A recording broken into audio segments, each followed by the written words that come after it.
ਵਾਹਿਗੁਰੂ ਜੀ ਕਾ ਖਾਲਸਾ ਵਾਹਿਗੁਰੂ ਜੀ ਕੀ ਫਤਿਹ। ਸਾਡਾ ਹੁਣ ਦਾ ਵਿਸ਼ਾ ਬਹੁਤ ਨਵਾਂ ਤੇ ਹਰ ਇੱਕ ਨਾਲ ਸੰਬੰਧਿਤ ਹੈ। ਡਾਕਟਰ ਸਾਹਿਬ ਨੇ ਪਹਿਲੇ ਲੈਕਚਰ ਵਿੱਚ ਇੱਕ ਬੜੀ ਇੰਟਰਸਟਿੰਗ ਗੱਲ ਕੀਤੀ ਕਿ ਔਰ ਇਹਨਾਂ ਦਾ ਉਹ ਇੱਕ ਆਰਟੀਕਲ ਵੀ ਲੇਖ ਆਇਆ ਅਜੀਤ ਅਖਬਾਰ ਵਿੱਚ, ਜਿਹਦੀ ਚਰਚਾ ਹੋਈ ਕਿ ਹਿੰਦੁਸਤਾਨ ਦੇ ਵਿੱਚ ਸਭ ਤੋਂ ਜ਼ਿਆਦਾ ਜਿਹੜੀ ਮੋਟਾਪੇ ਦੀ ਗੱਲ ਹੈ ਉਹ ਪੰਜਾਬ ਵਿੱਚ ਹੈ। ਅਤੇ ਹੁਣੇ ਇਹਨਾਂ ਨੇ ਜ਼ਿਕਰ ਵੀ ਕੀਤਾ। ਅਤੇ ਦੂਸਰਾ, ਜਦੋਂ ਅਸੀਂ ਇਰਦ ਗਿਰਦ ਦੇਖਦੇ ਹਾਂ ਅਤੇ ਜਿਹੜੀ ਸਿਹਤ ਵਾਲੀ ਗੱਲ ਹੈ, ਅੱਜ ਦਾ ਸਾਡਾ ਵਿਸ਼ਾ ਇਹੀ ਹੈ, ਹੈਲਥ, ਹੋਪ ਐਂਡ ਹੈਪੀਨੈਸ। ਤੀਜੇ ਪਾਤਸ਼ਾਹ ਨੇ, ਗੁਰੂ ਅੰਗਦ ਸਾਹਿਬ ਜੀ ਨੇ, ਦੂਜੇ ਪਾਤਸ਼ਾਹ ਨੇ ਇੱਕ ਬੜੀ ਨਵੀਂ ਪਰੰਪਰਾ ਸ਼ੁਰੂ ਕੀਤੀ ਸੀ। ਉਹਨਾਂ ਨੇ ਅਖਾੜੇ ਬਣਾਏ ਸੀ, ਜਿਨ੍ਹਾਂ ਨੂੰ ਅਸੀਂ ਹੁਣ ਅੱਜ ਕੱਲ੍ਹ ਹੈਲਥ ਕਲੱਬ ਕਹਿ ਰਹੀ ਹੈ। ਔਰ ਉਹਨਾਂ ਦਾ ਮੰਨਣਾ ਸੀ ਕਿ ਚੰਗੇ ਤਨ ਲਈ ਚੰਗੇ ਮਨ ਦੀ ਜ਼ਰੂਰਤ ਹੁੰਦੀ ਹੈ, ਔਰ ਇਸੇ ਤਰ੍ਹਾਂ ਚੰਗੇ ਮਨ ਲਈ ਚੰਗੇ ਤਨ ਦੀ ਜ਼ਰੂਰਤ ਹੁੰਦੀ ਹੈ। ਤਾਂ ਮੈਂ ਤੁਹਾਨੂੰ ਡੈਫੀਨੇਸ਼ਨ ਆਫ ਹੈਲਥ ਜਿਹੜੀ ਹੈ, ਵਰਲਡ ਹੈਲਥ ਆਰਗੇਨਾਈਜੇਸ਼ਨ WHO ਦੀ ਜਿਹੜੀ ਹੈ, ਉਹ ਮੈਂ ਥੋੜ੍ਹੀ ਜਿਹੀ ਤੁਹਾਨੂੰ ਜ਼ਰੂਰ ਦੱਸਾਂਗਾ ਕਿ ਉਹ ਕਹਿੰਦੇ ਨੇ ਕਿ ਇੱਕ ਤੰਦਰੁਸਤ ਬੰਦਾ ਜਿਹੜਾ ਹੈ ਉਹ ਕਿਹੋ ਜਿਹਾ ਹੋਣਾ ਚਾਹੀਦਾ। ਉਹ ਕਹਿੰਦਾ according to the constitutions of the world health organisation, ਜਿਹਨੂੰ WHO ਕਹਿ ਲੈਂਦੇ ਹਾਂ, health is a state of complete physical, mental and social wellbeing and not merely the absence of disease or infinity. ਉਹਨਾਂ ਦਾ ਮੰਨਣਾ ਇਹ ਹੈ ਕਿ ਕੋਈ ਤੁਹਾਡੇ ਸਰੀਰਕ ਬਿਮਾਰੀ ਹੈ ਜਾਂ ਤੁਹਾਨੂੰ ਕੋਈ ਸਰੀਰਕ ਕਮਜ਼ੋਰੀ ਹੈ, ਉਹ ਸਿਹਤ ਦਾ ਇੱਕ ਪੈਮਾਨਾ ਨਹੀਂ ਹੈ। ਸਿਹਤ ਦਾ ਪੈਮਾਨਾ ਜਿਹੜਾ ਹੈ ਉਹ ਹੈ ਕਿ ਤੁਸੀਂ ਫਿਜ਼ੀਕਲੀ ਵੀ ਠੀਕ ਹੋਵੋ, ਤੁਸੀਂ ਮੈਂਟਲੀ ਵੀ ਠੀਕ ਹੋਵੋ, ਔਰ ਸੋਸ਼ਲੀ ਵੀ ਠੀਕ ਹੋਵੋ। ਤੁਹਾਡਾ ਜਿਹੜਾ ਵਿਵਹਾਰ ਵੀ ਠੀਕ ਹੋਵੇ, ਤੁਸੀਂ ਮੈਂਟਲੀ ਵੀ ਠੀਕ ਹੋਵੋ। ਫਿਰ ਉਹ ਅੱਗੇ ਕਹਿੰਦਾ ਕਿ all these aspects, emotional, physical and social, must function together to achieve overall health. spirituality is essentials in emotional and mental well-beings। ਤਾਂ ਉਹਨਾਂ ਦਾ ਮਤਲਬ ਸਿਰਫ ਇਹ ਹੈ ਕਿ ਇੱਕ ਤੰਦਰੁਸਤ ਇਨਸਾਨ ਉਹ ਹੈ ਜਿਹੜਾ ਮੈਂਟਲੀ ਵੀ ਔਰ ਫਿਜ਼ੀਕਲੀ ਵੀ ਔਰ ਸੋਸ਼ਲੀ ਵੀ ਜਿਹੜਾ ਉਹ ਹੈਲਦੀ ਹੋਵੇ। ਤਾਂ ਇਹ ਚੰਗੇ ਮਨ ਲਈ ਚੰਗੇ ਤਨ ਦੀ ਜ਼ਰੂਰਤ ਹੈ, ਇਹ ਮੈਂ ਪਹਿਲੇ ਦੱਸਿਆ। ਅਤੇ ਉਹ ਇੱਕ ਆਈਡੀਅਲ ਅਤੇ ਚੰਗੀ ਜ਼ਿੰਦਗੀ ਜੀਣ ਵਾਸਤੇ ਜਿਸਮ ਅਤੇ ਦਿਮਾਗ ਦਾ ਤੰਦਰੁਸਤ ਹੋਣਾ ਹੋਰ ਸਭ ਗੱਲਾਂ ਨਾਲੋਂ ਵਧੇਰੇ ਖੂਬਸੂਰਤ ਹੈ। ਅਤੇ ਮਨ ਅਤੇ ਸਰੀਰ ਅਰੋਗ ਰੱਖਣਾ ਜ਼ਰੂਰੀ ਹੈ। ਇਸ ਵਿੱਚ ਅਸੀਂ ਗੁਰੂ ਗ੍ਰੰਥ ਸਾਹਿਬ ਦੀ ਛਤਰ ਛਾਇਆ ਹੇਠ ਜਾਂ ਗੁਰੂ ਗ੍ਰੰਥ ਸਾਹਿਬ ਨੂੰ ਅਸੀਂ ਸਾਹਮਣੇ ਰੱਖ ਕੇ ਇਹ ਟੌਪਿਕ ਕਰਨਾ। ਤਾਂ 2-3 ਗੁਰਬਾਣੀ ਦੀਆਂ ਲਾਈਨਾਂ ਜਿਹੜੀਆਂ ਮੇਰੇ ਜ਼ਿਹਨ ਵਿੱਚ ਆਈਆਂ। ਸਭ ਤੋਂ ਪਹਿਲੇ ਤਾਂ ਭਾਵੇਂ ਸਾਡਾ ਇੱਕ ਟੌਪਿਕ ਹੈ, ਉਹ ਟੌਪਿਕ ਨੈਕਸਟ ਹਫਤੇ ਹੋ ਰਿਹਾ, ਹਰਮੰਦਰ ਇਹ ਸਰੀਰ ਹੈ।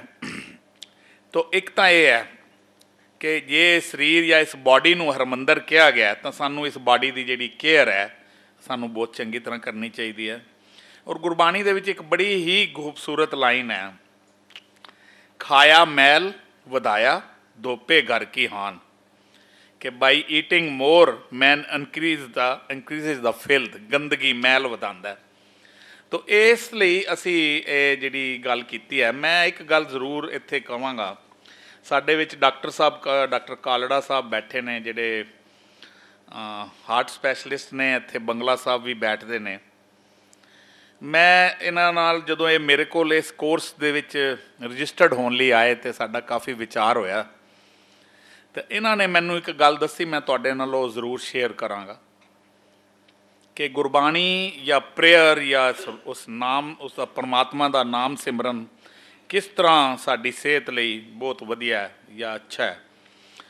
ਅਤੇ ਉਹ ਇੱਕ ਵਰਲਡ ਕਾਰਡੀਓਲੋਜਿਸਟ ਬਾਡੀ ਹੈ, ਜਿਹਨੂੰ ਵਰਲਡ ਹੈਲਥ ਅਕੈਡਮੀ ਵੀ ਹੈ। ਉਹਦੇ 'ਚ ਡਾਕਟਰ ਨਵੀਨ ਨੰਦਾ ਨੇ ਉਹਦੇ ਪ੍ਰੈਜ਼ੀਡੈਂਟ, ਔਰ ਇੱਕ ਡਾਕਟਰ HK ਚੋਪੜਾ ਨੇ ਜਿਹੜੇ ਇੰਡੀਆ ਦੇ ਵਿੱਚ ਨੇ, ਉਹਦੇ ਚੇਅਰਮੈਨ ਨੇ। ਇਹ ਹਰ ਸਾਲ ਕਿਸੇ ਨਾ ਕਿਸੇ ਸਪਿਰਿਚੁਅਲ ਪਲੇਸ ਦੇ ਉੱਤੇ ਕਾਨਫਰੰਸਿਸ ਕਰਦੇ ਨੇ। ਇਹਨਾਂ ਨੇ ਬ੍ਰਹਮ ਕੁਮਾਰੀਆਂ ਦੇ ਥਾਂ 'ਤੇ ਵੀ ਇੱਕ ਕਾਨਫਰੰਸ ਕੀਤੀ, ਅਕਸ਼ਧਾਮ ਵਿੱਚ ਕੀਤੀ, ਇੱਕ ਕੋਈ ਮੈਸੂਰ ਵਿੱਚ ਸੈਕਟਰ ਮੱਠ ਹੈ ਉੱਥੇ ਕੀਤੀ। ਪਿਛਲੇ ਸਾਲ ਇਹਨਾਂ ਨੇ ਰਕਾਬਗੰਜ ਕੀਤੀ ਸੀ, ਔਰ ਹੁਣ 2015 ਦੇ ਵਿੱਚ ਇਹ ਦਰਬਾਰ ਸਾਹਿਬ ਦੇ ਵਿੱਚ ਇਹ ਕਾਨਫਰੰਸ ਕਰਨ ਜਾ ਰਹੇ ਨੇ, ਜਿਹਦੇ 'ਚ ਇਹਨਾਂ ਨੇ प्रूव ये करना है कि जी मैडिकल साइंस है या जी हैल्थ है ये जी है कि ये प्रेयर नाल या उस रब के नाल इहदा बहुत बहुत फर्क पैंदा। तो इस दे विच दस रहे सन कि जिहड़े लोग प्रेयर करते हैं या जिहड़े लोग रब का नाम लैंदे ने उन्हां दे अंदर एक अजीब जे हारमोनस जिन्हों गुड फीलिंग कहते हैं वो एड्रोफिन नाम का कोई एक हारमोन कह रहे हैं वो डिवेलप होंदा है जिहड़ा टेंशन नूं घटांदा है। और जिहड़ी ये मॉर्फिन दवाई है ये मॉर्फिन दे दवाई विच भी है जिहड़ी है ये एड्रोफिन जिहड़ी चीज़ है मिलती है फील गुड हारमोनस।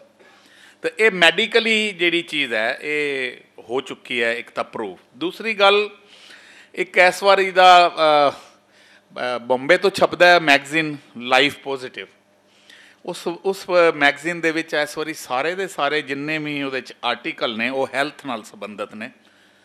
तो मैं पढ़ रहा सी कमाल है उस दे विच वो कहंदा है कि your whole body is an innocent child कि तुसी अपने इस शरीर नूं एक बच्चे वांग इनू तुसी अगर करो परज्यूम करो तो कहंदा start talking to your body specially to the organs कि अपने अंगां नाल ना गल करनी सीखो। तो मैनू ना सोहला साहब याद आ गया कि जिहदे गुरु साहब कह रहे ना कदी नेत्रां नूं कह रहे संबोधित हो रहे ने कदी कन्नां नूं संबोधित हो रहे ने कदी अपने तुहाडे जीभां नूं हो रहे ने। तो कित्थे ना कित्थे जिहड़ी गल है कि वो जिहड़ी प्रेयर की गल है या स्पिरिचुअलिटी की गल है कि जे असी गुरु ग्रंथ साहब का जिवें असी गुरु ग्रंथ साहब का कोर्स है तो ऑफ कोर्स साडा जिहड़ा बेस गुरु ग्रंथ साहब ही है जे असी डिविनिटी या स्पिरिचुअलिटी नाल मैं लास्ट टाइम भी शायद गल कीती सी कि अमेरिका विच भी मैं पढ़ रहा सी मैगजीन कोई जनरल हॉस्पिटल उत्थे जिथे बहुत वड्डा हॉस्पिटल है इक्को बीमारी दे कुछ पेशेंट्स दे उत्ते वो कीता गया सी कि कुछ पेशेंट जिहड़े प्रेयर करते हैं सेम मैडिसन सेम बीमारी और कुछ पेशेंट नूं जिहड़े प्रेयर नहीं करते जो मैडिसन दिती और उन्होंने वह किया सारा तो वो देखा कि जिहड़े प्रेयर करते हैं वो जल्दी ठीक हो रहे हैं जिहड़े नहीं कर रहे वो बाद ठीक होए ने। तो ये जिहड़ी असी बेस लैके क्योंकि अज बड़ा वड्डा मसला है कि साडे असी जदों देखते हैं कि जिहड़ी फिजिकली भी मैंटली भी जिहड़ा फिजिकल ठीक नहीं होएगा या मैंटली नहीं ठीक होएगा वो सोशल हो भी किवें सकदा है। तो असी ये टॉपिक इसलिए रखा कि हैल्थ होप एंड हैप्पीनैस इस बारे डॉक्टर साहब अज गल करनगे कि असी गुरु ग्रंथ साहब नूं बेस लैके इस विषय नूं किवें लवांगे। आओ जी सर। वाहिगुरू जी का खालसा वाहिगुरू जी की फतेह। तो हुण जो विषय है गुरमत अनुसार आस खुशी अते सेहत का संकल्प concept of hope health and happiness in Gurbani. तो हैल्थ तो हैप्पीनैस दे तो चलो समझ आ रही है जोड़ा मैनू ये लगता कि जी आस की गल जी होप की जी की हैगी उन्होंने मैं लिया है कि पॉजिटिविटी आस जी है क्योंकि तो मैं इनू स्पष्ट करना चाहना कि आस नूं जिहड़ा हैगा ना वो गुरबाणी दे विच जिहड़ा है दोनों सेंस च लिया गया जिते मतलब जिहड़ियां आस जिहड़ी है जदों डिज़ायर के सेंस च भी लिया गया आस नूं ते उस नूं उहदा खंडन भी है। तो इत्थे जिहड़ा आस जिहड़ी असी ये मतलब हैप्पीनैस ते हैल्थ दे नाल जोड़दे हां तो ये असी समुचे तौर पर जिहड़ा हैल्थ हैप्पीनैस जिद्दां सेहत खुशहाली तो ये जिहड़ा हैगा ये पॉजिटिविटी है जे हाँ पक्षी जिहड़ा या सकारात्मक जिहड़ा पक्ष हैगा ये तिन्ने मिल जाते हैं वे ये तिन्ने मिल के चलते हैं वे जो पॉजिटिव एटीट्यूड की गल है जिहड़ी हैल्थ हैप्पीनैस और जिहड़ी होप जिहड़ी है तिन्ने मिल के जिहड़ी है असल दे विच असी एक पॉजिटिव लाइफ स्टाइल की गल जिहड़ी है ये मेरी जिहड़ी मैं सोचा सी कि ये असी पहलां तो इहदी जिहड़ी परिभाषा ही जिहड़ी ठीक करिए है जी। तो फिर जिहड़ा है कि सेहत दे असी जिहड़ी मतलब साडे गुरबाणी के अनुसार जां साडा गुरबाणी के अनुसार जिहड़ा सेहत का की संकल्प है और फिर मैं जिहड़ी हर गल मैं कहना कि देखो तुसी हैरानी की गल हुई कि ज्यों भी असी चाहे मन का अज तीन मतलब तीसरा साडा विषय हैगा कल जिहड़ा माइंड का कॉन्सैप्ट ऑफ माइंड सीगा फिर डिस्कॉर्ड और अकॉर्ड तो होया और हुण हैल्थ की गल हो रही है। तो तुहानूं एक जिहड़ी कड़ी जिहड़ी दिसेगी दोनों सांझी जिहड़ी सारे कोई भी विषय ले लो कि जिहड़ी गुरबाणी जिहड़ी है वो पॉजिटिव उहदी जिहड़ी अप्रोच है पॉजिटिविटी की दूसरे पासे उधरों बिल्कुल ਜਿਹੜੀ ਵੈਸਟਰਨ ਹੈ ਉਹ ਨੈਗੇਟਿਵਿਟੀ 'ਤੇ ਖੜੀ ਹੈ। ਤਾਂ ਹੀ ਜਿਹੜਾ ਈਰਖਾ ਜਿਹੜੀ ਹੈ ਜਗਤ ਜਲੰਦਾ ਰੱਖ ਉਹ ਨੈਗੇਟਿਵਿਟੀ ਦੀ ਗੱਲ ਸੀਗੀ। ਇਹ ਵੀ ਜਿਹੜੀ ਹੈਲਥ ਦੀ ਜਿਹੜੀ ਡੈਫੀਨੇਸ਼ਨ ਹੈ ਗੁਰਬਾਣੀ ਦੇ ਵਿੱਚ ਉਹ ਸੰਤੁਲਿਤ ਜੀਵਨ ਦੀ ਬੈਲੈਂਸਡ ਜਿਹੜੀ ਸਟੇਟ ਹੈਗੀ ਹੈ, ਜਿਹਦੇ ਵਿੱਚ ਜਿਹੜੇ ਜੀਵਨ ਦੇ ਜਿਹੜੇ ਵੱਖ-ਵੱਖ ਜਿਹੜੇ ਪਦਾਰਥਕ ਜਾਂ ਜਿਸਮਾਨੀ, ਰੂਹਾਨੀ, ਸਮਾਜਿਕ, ਭਾਵਕ, ਆਰਥਿਕ, ਨੈਤਿਕ ਸਾਰੇ ਪੱਖਾਂ ਦਾ ਜਦੋਂ ਸੰਤੁਲਨ ਹੁੰਦਾ ਹੈ ਤਾਂ ਹੀ ਜਿਹੜਾ ਅਸਲੀ ਬੰਦਾ ਜਿਹੜਾ ਉਹ ਸਿਹਤਮੰਦ ਹੈ ਹਾਂਜੀ। ਔਰ ਮੁੱਖ ਤੌਰ 'ਤੇ ਜੇ ਅਸੀਂ ਲਈਏ ਇਹਦੇ ਵਿੱਚੋਂ ਤਾਂ ਉਹਦੇ ਪਦਾਰਥਕ ਔਰ ਰੂਹਾਨੀ ਪੱਖਾਂ ਦਾ ਜਾਂ spiritual and material aspects of life ਜਿਹਦਾ ਪ੍ਰੋਪਰ ਬੈਲੈਂਸ ਹੋ ਜਾਂਦਾ ਉਹ ਹੀ ਬੰਦਾ ਜਿਹੜਾ ਹੈਲਥੀ ਹੈ ਹਾਂਜੀ। ਤੋ ਅੰਗਰੇਜ਼ੀ 'ਚ ਆਪਾਂ ਕਹਿ ਸਕਦੇ ਹਾਂ ਕਿ health is a balance state of different aspects of life, physical, emotional, spiritual, social, ethical, but economical aspects, but primarily between spiritual and material aspects ਹਾਂਜੀ। ਤੇ ਉਹ ਜਿਹੜਾ ਹੈਗਾ ਨਾ ਇਹ ਦੇਖੋ ਇਹ ਪੋਜ਼ੀਟਿਵ ਜਿਹੜਾ ਹੈਗਾ ਹੈਲਥ ਦੀ ਜਿਹੜੀ ਡੈਫੀਨੇਸ਼ਨ ਹੈਗੀ, ਨਾਨਕ ਸਤਿਗੁਰ ਭੇਟਿਆ ਪੂਰੀ ਹੋਵੇ ਜੁਗਤ, ਹਸੰਦਿਆਂ ਖਿਲੰਦਿਆਂ ਪੈਨੰਦਿਆਂ ਖਮੰਦਿਆਂ ਵਿੱਚੇ ਹੋਵੇ ਮੁਕਤ। ਹੁਣ ਇਹਦੇ ਦੋਨੋਂ ਦੇਖੋ ਜਿਹੜੀ ਹੱਸਣ ਦੀ, ਖੇਲਣ ਦੀ, ਖਾਣ ਪੀਣ ਦੀ ਗੱਲ ਇਹ ਮਟੀਰੀਅਲ ਹੈ, ਲੇਕਿਨ ਮੁਕਤੀ ਦੀ ਗੱਲ ਵੀ ਆ ਗਈ ਵਿੱਚੇ ਹੋਵੇ ਮੁਕਤ। ਤੇ ਇਹ ਮਟੀਰੀਅਲ ਅਤੇ ਸਪਿਰਿਚੁਅਲ ਚੀਜ਼ਾਂ ਦਾ ਜਿਹੜਾ ਬੈਲੈਂਸ ਦੀ ਇੱਕ ਐਗਜ਼ਾਮਪਲ ਹੈ ਜਿਹੜੀ ਹੈਗੀ। ਅਤੇ ਮੈਨੂੰ ਮਤਲਬ ਕਾਫੀ ਜਗ੍ਹਾ 'ਤੇ ਅਮਰੀਕਾ ਦੇ ਵਿੱਚ ਜਿਹੜਾ ਹੈਗਾ ਸਭ ਤੋਂ ਪਹਿਲਾਂ ਮਤਲਬ ਮੈਂ ਸ਼ੁਰੂ ਕੀਤੀ, ਹੁਣ ਜਿਵੇਂ ਇਹਨਾਂ ਨੇ ਦੱਸਿਆ ਅਤੇ ਲੇਕਿਨ ਜਿਹਨੂੰ ਕੋਲ ਕਹਿੰਦੇ ਪਾਇਓਨੀਅਰ, ਅਤੇ ਮੈਂ ਆਪਣੇ ਇੱਕ ਤਰੀਕੇ ਨਾਲ ਜਿਹਨੇ ਸਭ ਤੋਂ ਪਹਿਲਾਂ ਇਹ ਜਿਹੜੇ ਲੈਕਚਰ ਆਪਣੇ ਤੌਰ 'ਤੇ, ਮੈਂ ਕੋਈ ਸੰਸਥਾ ਮੈਨੂੰ ਜਿਹੜੀ ਸੀ ਨਹੀਂ ਸੀ ਸਪੋਰਟ ਕਰ ਰਹੇ, ਮੇਰੀ ਵਾਈਫ ਅਤੇ ਮੇਰੇ ਬੱਚੇ ਜਿਹੜੇ ਅਸੀਂ ਆਪਣਾ ਪੈਸਾ ਖਰਚ ਕਰਕੇ ਅਸੀਂ ਬਹੁਤ ਥਾਂ 'ਤੇ ਆਪ ਲੈਕਚਰ ਦਿੱਤੇ। ਫਿਰ ਸਾਨੂੰ ਯੂਨੀਵਰਸਿਟੀਆਂ ਬੁਲਾਉਣ ਲੱਗ ਗਈਆਂ, ਚਰਚ ਬੁਲਾਉਣ ਲੱਗ ਗਏ। ਤਾਂ ਮੇਰਾ ਵਿਸ਼ਾ ਜਿਹੜਾ ਹੁੰਦਾ ਸੀ ਕਿ ਇਹ ਪ੍ਰੂਵ ਕਰਨਾ ਕਿ ਸਪਿਰਿਚੁਅਲਿਟੀ ਐਂਡ ਹੈਲਥ ਜਿਹੜਾ ਇਸ ਵਿਸ਼ੇ 'ਤੇ ਬੋਲਣਾ ਕਿ ਇਹਨਾਂ ਦੇ ਵਿੱਚ ਆਪਸ ਦੇ ਵਿੱਚ ਜਿਹੜਾ ਹੈਗਾ ਦੋਨਾਂ ਦੇ ਵਿੱਚ ਇੱਕ ਲਿੰਕ ਹੈ ਸਪਿਰਿਚੁਅਲਿਟੀ ਐਂਡ ਹੈਲਥ ਦਾ ਹਾਂਜੀ। ਲੇਕਿਨ ਉਹ ਠੀਕ ਹੈ ਕਿ ਜਿਵੇਂ ਇਹਨਾਂ ਨੇ ਦੱਸਿਆ ਕਿ ਹੁਣ ਉੱਥੇ ਵੀ ਕੁਛ ਇੱਕ ਐਨਲਾਈਟਨਡ ਮਾਈਨੋਰਿਟੀ ਜਿਹੜੀ ਹੈਗੀ ਆ, ਜਿਹੜੀ ਵੀ ਗੱਲ ਅਸੀਂ ਵੈਸਟਰਨ ਕੈਪੀਟਲਿਜ਼ਮ ਜਾਂ ਉਹਨਾਂ ਦੇ ਸਿਸਟਮ ਨੂੰ ਕ੍ਰਿਟੀਸਾਈਜ਼ ਕਰ ਰਹੇ ਹਾਂ ਤਾਂ ਤੁਹਾਨੂੰ ਹੈਰਾਨੀ ਹੋਏਗੀ ਕਿ ਜਿਹੜੀ ਅਮਰੀਕਾ ਦਾ ਜਿਹੜਾ ਇੰਟਲੈਕਚੁਅਲੀ ਅਨਲਾਈਟਨਡ ਸੈਗਮੈਂਟ ਹੈ ਉਹ ਸਾਡੇ ਨਾਲ ਐਗਰੀ ਕਰਦਾ ਹੈ। ਲੇਕਿਨ ਸਾਡੀ ਜਿਹੜੀ ਦੁਖਾਂਤ ਹੈ ਕਿ ਅਸੀਂ ਜਿਹੜਾ ਪੰਜਾਬ ਦੇ ਵਿੱਚ ਜਾਂ ਭਾਰਤ ਦੇ ਵਿੱਚ ਜੋ ਅਮਰੀਕਾ ਜਾਂ ਵੈਸਟ ਦਾ ਜਿਹੜਾ ਪ੍ਰਭਾਵ ਹੈ ਉਸ ਸੈਗਮੈਂਟ ਦਾ ਨਹੀਂ ਹੈ ਜਿਹੜਾ ਉੱਥੋਂ ਦਾ ਇੰਟਲੈਕਚੁਅਲੀ ਅਨਲਾਈਟਨਡ ਹੈ। ਅਸੀਂ ਉੱਥੋਂ ਦਾ ਸਭ ਤੋਂ ਜਿਹੜਾ ਘਟੀਆ ਐਲੀਮੈਂਟ ਹੈ ਜਿਹੜਾ ਉਸ ਤੋਂ ਅਸੀਂ ਪ੍ਰਭਾਵਿਤ ਹਾਂ। ਤਾਂ ਸਾਡਾ ਜਿਹੜਾ ਦੁਖਾਂਤ ਹੈ ਕਿ ਮੈਂ ਇਸ ਦੇ ਬਿਲਕੁਲ ਖਿਲਾਫ ਨਹੀਂ ਕਿ ਕਿਸੇ ਤੋਂ ਚੰਗੀ ਚੀਜ਼ ਜਿਹੜੀ ਅਪਣਾ ਲੈਣਾ, ਜਿਹੜਾ ਕਿਤੋਂ ਵੀ ਕੋਈ ਚੰਗਾ ਗੁਣ ਮਿਲਦਾ ਸਾਂਝ ਕਰੀ ਚਾਹੇ ਗੁਨਾਹ ਕਰੀ ਛੋੜ ਅਵਗਣ ਚਲੀਏ, ਤਾਂ ਗੁਰਬਾਣੀ ਕਹਿ ਰਹੀ ਹੈ ਕਿ ਜਿੱਥੋਂ ਵੀ ਤੁਹਾਨੂੰ ਕੋਈ ਚੰਗੀ ਚੀਜ਼ ਮਿਲਦੀ ਹੈ ਲੈ ਲਓ। ਲੇਕਿਨ ਅਸੀਂ ਉਲਟ ਕੀਤਾ ਹੈ, ਖਾਸ ਕਰਕੇ ਪੰਜਾਬੀਆਂ ਨੇ।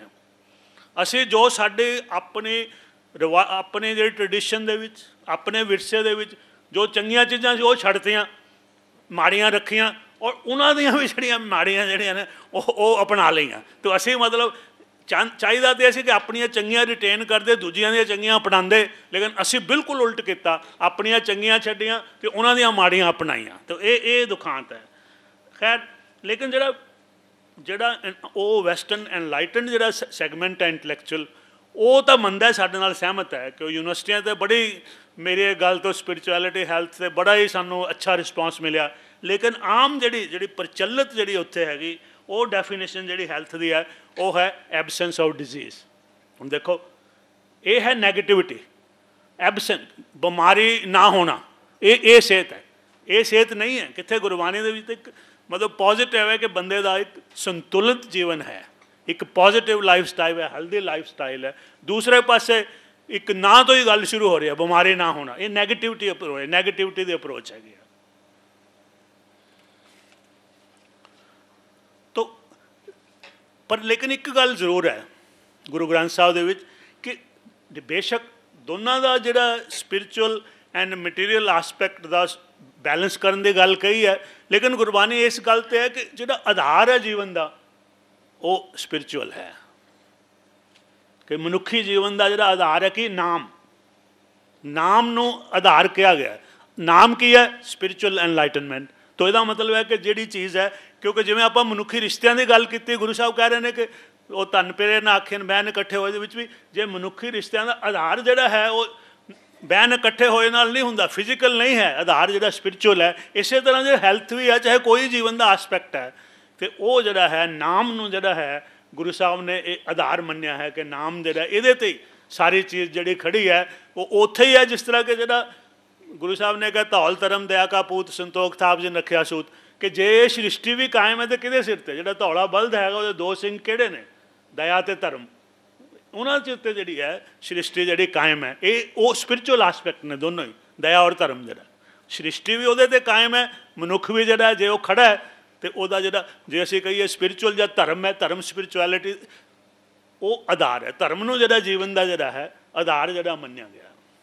लेकिन धर्म का मतलब रिलीजन नहीं है, पंथ नहीं है। धर्म का मतलब स्पिरिचुअलिटी। धर्म के बहुत धर्म तो बहुत पसारी है ना, वो ड्यूटी भी आ गई, मॉरल भी आ गए, एथिक्स भी आ गए, लेकिन स्पिरिचुअलिटी धर्म का एक बहुत वड्डा अंग है। तो इसलिए गुरबाणी जिहड़ी है ये मनती है कि जिहड़ा स्पिरिचुअल आसपैक्ट है वो प्राइमरी है, वो डायमेंशन जिहड़ी है। इसे करके जिहड़ा गल कही गया सर्ब रोग का औखद नाम, जदों ये गल जिहड़ी सानूं समझ आएगी ना, क्योंकि हुण जे देखो प्रैक्टिकली भी देखो भी सब तो वड्डा मनुख नूं किहड़ा रोग लगा होया है? हौमे का रोग है। बाकी कोई परसेंटेज इन्नियां नूं ये बीमारी, इन्नियां नूं ये बीमारी, लेकिन हौमे का रोग तो यह जिहा भी शायद ही कोई इहदे चों मुक्त है। कोई मतलब जिहड़ा बहुत ही कोई तुहानूं विरला बंदा है जिहड़ा करोड़ां चों जां लखां चों कोई बंदा जिहदे हौमे, जिहने हौमे नूं मतलब, इस करके ये सारियां तो वड्डा रोग जिहड़ा मनुखता नूं दा हौमे दा लग्या ते उहदा जिहड़ा इलाज जिहड़ा पिया वो नाम दे विच पिया। ते सर्व रोग का जिहड़ा औखद नाम जिहड़ा एक तां इत्थों ही गल जिहड़ी है हो जाती है। तो फिर जिहड़ी है गुरु ग्रंथ साहब दे विच चार पदार्थां दी जिहड़ी गल कीती गई है। तो चार पदार्थ किहड़े? धर्म, अर्थ, काम और मोक्ष।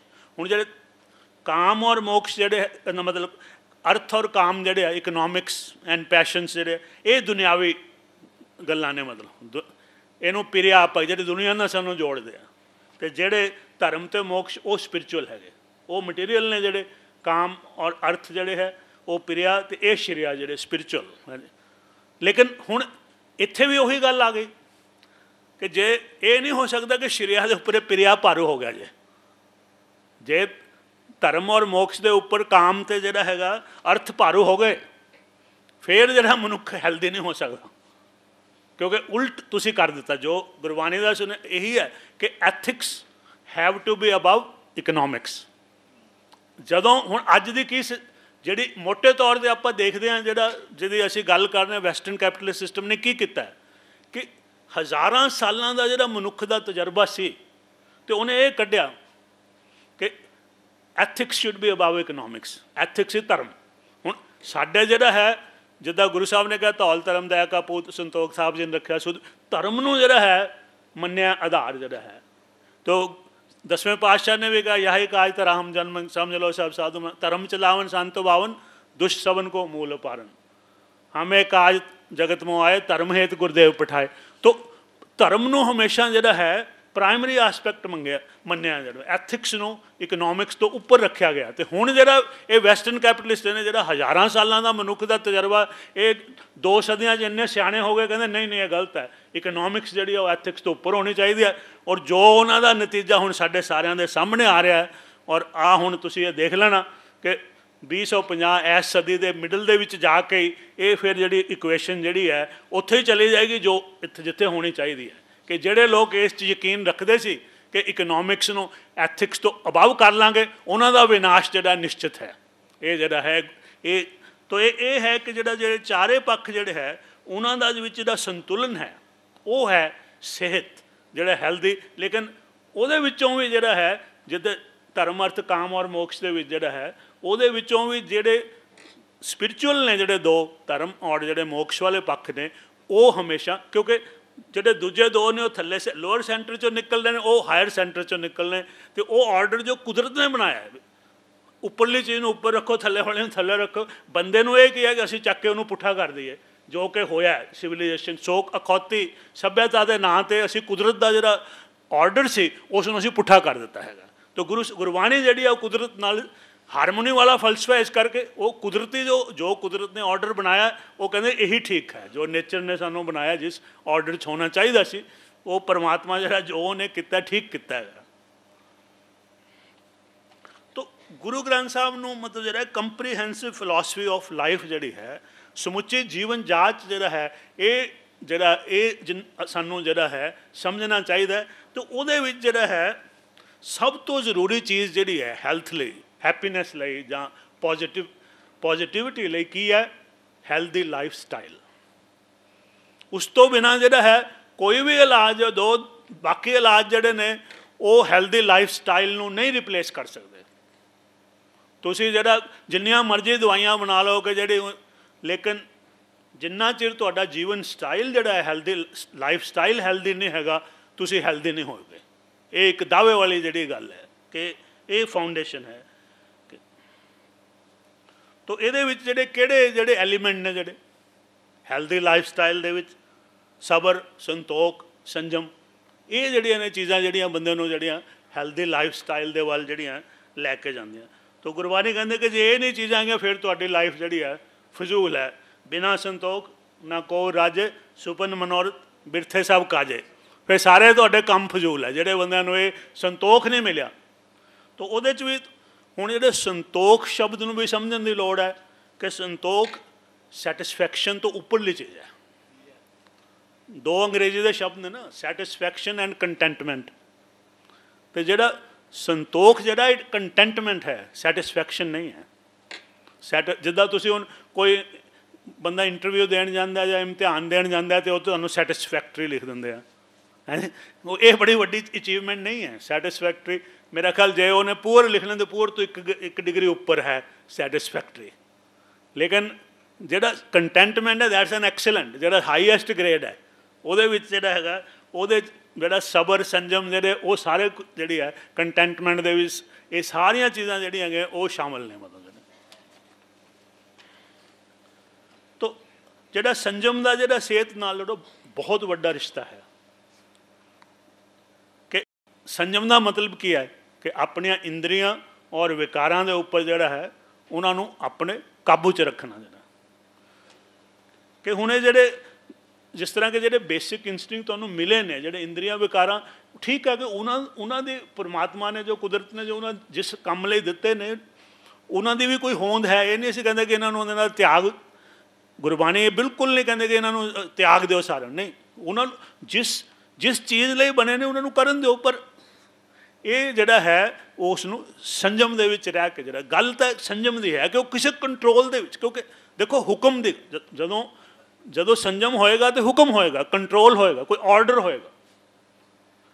ਕਿਉਂਕਿ ਨੇਚਰ ਦੇ ਵਿੱਚ ਜਿਹੜਾ ਹੈ ਆਰਡਰ ਹੈ, ਹੁਕਮ ਹੈ, ਹਰ ਇੱਕ ਚੀਜ਼ ਆਰਡਰ ਦੇ ਵਿੱਚ ਹੈ। ਤੁਸੀਂ ਦੇਖ ਲਓ ਕਿ ਹੁਣ ਇੱਕ ਆਰਡਰ ਹੈ, ਇੱਕ ਮਿਊਜ਼ਿਕ ਜਿਹੜਾ ਕਿ ਜਦੋਂ ਤੁਸੀਂ ਇੱਥੇ ਪਿਆਲੀਆਂ 'ਚ ਪਾਣੀ ਰੱਖ ਲਓ, ਇੱਕ ਚਮਚਾ ਲੈ ਲਓ, ਜੇ ਤੁਸੀਂ ਕਿਸੇ ਆਰਡਰ ਦੇ ਨਾਲ 1 2 3 4 1 ਕੋਈ ਆਰਡਰ ਬਣਾਓਗੇ ਤਾਂ ਬਹੁਤ ਸੋਹਣਾ ਮਿਊਜ਼ਿਕ ਨਿਕਲੇਗਾ।